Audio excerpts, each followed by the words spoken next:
को लेकर कर्नाटक में जो कांग्रेस का अधिवेशन चल रहा है उसमें जो पोस्टर लगाए गए हैं उस पोस्टर में जो भारत का नक्शा है उसमें कश्मीर का जो हिस्सा है वो पाकिस्तान में दिखाया गया है। उसको देखिए, बहुत ही दुखद है। कांग्रेस पार्टी की इसी दो मुहिम की नीति के कारण देश के लोगों ने इन्हें हाशिए पर लगाने का काम किया है।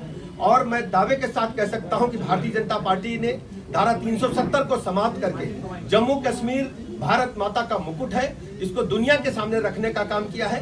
प्रदेश के लोगों को, देश के लोगों को, कांग्रेस पार्टी को इससे जवाब मांगना चाहिए और कांग्रेस पार्टी को माफी मांगनी चाहिए पूरे देश के लोगों से। मैं हूं इस वक्त लखनऊ के भारतीय जनता पार्टी के प्रदेश कार्यालय में और आज यहां पर सीएम ब्रजेश पाठक आए थे, जिन्होंने प्रधानमंत्री स्वामित्व योजना का जो प्रारंभ है उसके बारे में आज यहाँ पर प्रेस कॉन्फ्रेंस की थी, जिसमें उन्होंने कहा है कि जो गांव में लोग रहते हैं, जिनके पास पुश्तैनी मकान है, उनके पास ज्यादातर अपने घरों के कागज नहीं है और उन्हीं कागजों को लेकर जो है वाद विवाद होता है। इसी वाद विवाद को खत्म करने के लिए प्रधानमंत्री स्वामित्व योजना को लागू किया गया है। इसका जो मुख्य उद्देश्य यही है, जो ग्रामीण लोग हैं उनकी जो पुश्तैनी घर है उनके कागजात उनको मिल सके और ऐसे लोग आगे जाके अगर उनको पैसे की जरूरत होती है तो वो बैंक से जाके कर्ज भी ले सकते हैं। और क्या कुछ कहा है CM deputy CM Brajesh Pathak ने, देखिए इस पूरी वीडियो। आप जो हमारी केंद्र और प्रदेश सरकार की लाभार्थी योजनाएं हैं, आप उनमें देखेंगे तो हमेशा गरीबों की, पीड़ितों की, वंचितों की, दलितों की, पिछड़ों की आवाज को प्रधानमंत्री जी ने, माननीय मुख्यमंत्री जी ने प्रमुखता से रखने का काम किया है। आप प्रधानमंत्री आवास योजना में देखेंगे तो ज्यादातर हमारे पिछड़े और दलित भाइयों को मकान मिला है। शायद ही कोई ऐसा बाकी रहा हो जिसको मकान न मिला हो। ऐसे ही जल जीवन मिशन में सबको पेयजल उपलब्ध कराया जा रहा है। 5 लाख तक के निःशुल्क इलाज की गारंटी माननीय प्रधानमंत्री जी की योजनाओं के तहत हमारे पिछड़ों दलितों को ही मिली है। तो हम कह सकते हैं कि जो समाजवादी पार्टी सिर्फ दिखावा करना चाहती है, भारतीय जनता पार्टी माननीय मोदी जी के नेतृत्व में सबको साथ लेकर सबके जीवन को ऊपर उठाने में कामयाबी हासिल कर चुकी है। सनातन संस्कृति के अनुरूप इतिहास गवाह है कि जिस तरीके से कुंभ महाकुंभ का आयोजन हमारी सरकार में हो रहा है, पहले कभी नहीं हो पाया था। इसके लिए मैं माननीय प्रधानमंत्री नरेंद्र मोदी जी का और उत्तर प्रदेश के मुख्यमंत्री योगी जी का हृदय से आभार प्रकट करता हूं। अखिलेश यादव को निमंत्रण दिया जाएगा कुंभ का? देखिए, ये सबका है, कोई एक व्यक्ति का नहीं है।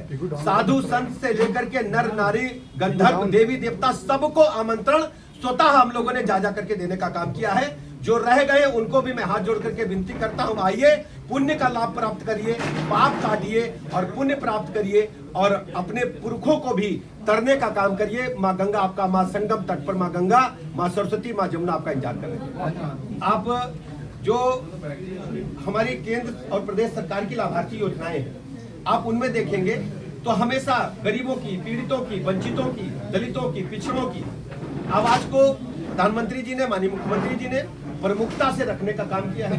आप प्रधानमंत्री आवास योजना में देखेंगे तो ज्यादातर हमारे पिछड़े और दलित भाइयों को मकान मिला है। शायद ही कोई ऐसा बाकी रहा हो जिसको मकान न मिला हो।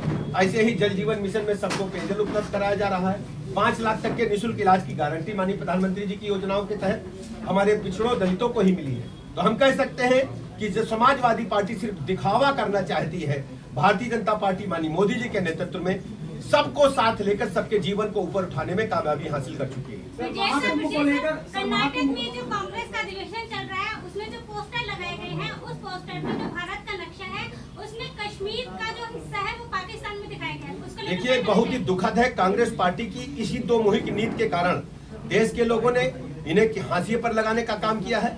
और मैं दावे के साथ कह सकता हूं कि भारतीय जनता पार्टी ने धारा 370 को समाप्त करके जम्मू कश्मीर भारत माता का मुकुट है, इसको दुनिया के सामने रखने का काम किया है। प्रदेश के लोगों को, देश के लोगों को, कांग्रेस पार्टी को इससे जवाब मांगना चाहिए और कांग्रेस पार्टी को माफी मांगनी चाहिए पूरे देश के लोगों से। माननीय प्रधानमंत्री नरेंद्र मोदी जी देश भर के नागरिकों को जो उनके पुश्तैनी मकान थे, जिन पर वो बहुत लंबे समय से पीढ़ियों से रहते आ रहे थे, किंतु उनके पास उस मकान के, उस आवास के कोई भी कागज नहीं थे। क्योंकि पैतृक आवास था तो पैतृक आवास का कोई कागज ऐसा उपलब्ध उनके पास नहीं था। उनके कागज न होने की वजह से उनको बहुत दुश्वारियों का सामना करना पड़ता था। सबसे बड़ी दुश्वारी होती थी कि आपस में विवाद खड़े होते थे उसका विधिक रूप से अनुपालन करना बड़ा कठिन होता था, कौन किसका मकान है। दूसरी बड़ी बात थी कि मकान होने के बावजूद, संपत्ति होने के बावजूद मकान मालिक अपने मकान पर जरूरत के समय, मुसीबत के समय ऋण नहीं ले पाते थे। माननीय प्रधानमंत्री जी ने अभिनव प्रयोग पूरे भारत में लागू करने का फैसला किया। 2020 के एक शासनादेश के माध्यम से इसको लागू किया गया और मुझे कहने में प्रसन्नता है और मैं माननीय प्रधानमंत्री नरेंद्र मोदी जी का उत्तर प्रदेश के 25 करोड़ लोगों की तरफ से हृदय से आभार भी प्रकट करता हूं। कल माननीय प्रधानमंत्री जी अपने हाथों से इस योजना को पूरे देश में लागू करने वाले हैं, जो उत्तर प्रदेश में 74 जनपदों में और 29,000 ग्राम वासियों के मोबाइल पर सीधे उनके लिंक मैसेज आएगा, जिससे वो अपने घर की घरौनी को स्वामित्व योजना के तहत पा सकेंगे। और मुझे कहने में प्रसन्नता है कि आदरणीय प्रधानमंत्री नरेंद्र मोदी जी ने पूरे देश के गांव वालों को, उत्तर प्रदेश के गांव वासियों को एक ऐसा कानूनी हक देने का काम किया है। उनके अंदर एक गारंटी, एक भरोसा जागेगा कि हमारे मकान जिसमें हम पुश्तैनी ढंग से रह रहे हैं, कई पीढ़ियों से रहते आ रहे हैं, ये हमारा अपना मकान है और इसके स्वामित्व के कागज भी उनके पास हैं। वो स्वामित्व के कागज उनको मिलने से, स्वामित्व योजना के तहत उनको कागज मिलने से एक तो आपसी विवादों का निपटारा हो पाएगा, आपसी विवाद नहीं होंगे।